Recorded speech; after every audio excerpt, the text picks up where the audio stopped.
Alamin ang latest weather update ngayon dito sa Sir Aris Official Weather News Today.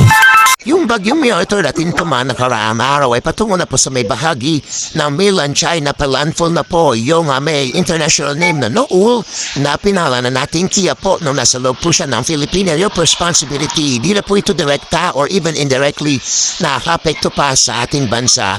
Mapapansin po natin may makulapan pa rin lalo na dito sa malaking bahagi ng Luzon na dito sa may kanurang bahagi ng Kabisayan. Yan po yung southwest monsoon o habagat na patuloy na magdadala ng maulap na kalangitan at mas malaki pong posibilidad ng mga pagulan sa malaking bahagi nga ng Luzon, lalo na po sa may western section ng Luzon at dito sa may kanurang bahagi ng Kabisayan. So asan pa rin po mayong araw ay araw na linggo, posible pa rin na maulap yung kalangitan at may mga posibilidad na mga pagulan. Bagamat tinasa natin na mas mababawasan na po yung mga malalakas sa mga pagulan. Samantala, mapapansin po ninyo, wala na masyadong kaulapan sa may bahagi naman ng Visayas at Mindanao.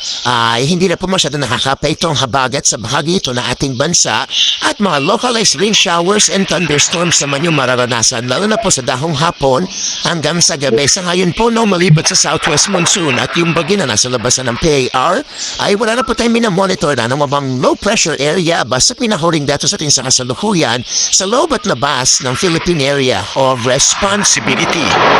Samantala naman, may naka-issue pa rin po tayong weather advisory na asahan pa rin ngayong araw. Posible po kung minsan may malakas na mapagulan pa rin lalong na dito sa may kandurang bahagi po na northern and central Luzon area ng Pangasinan at Zambales. So ngayong araw po, dulot ng hanging habagat posible pa rin yung moderate and at times heavy rains po dito sa bahagi ito natin basa. Bagamat inaasahan naman natin na within the day po ay mababawasan na yung malalakas na mga pagulan. Bagnet pa rin po yung mga kababayan natin lalo na sa Pangasinan at Zambales sa mga posibilidad at mga potential na mga flash floods and landslides.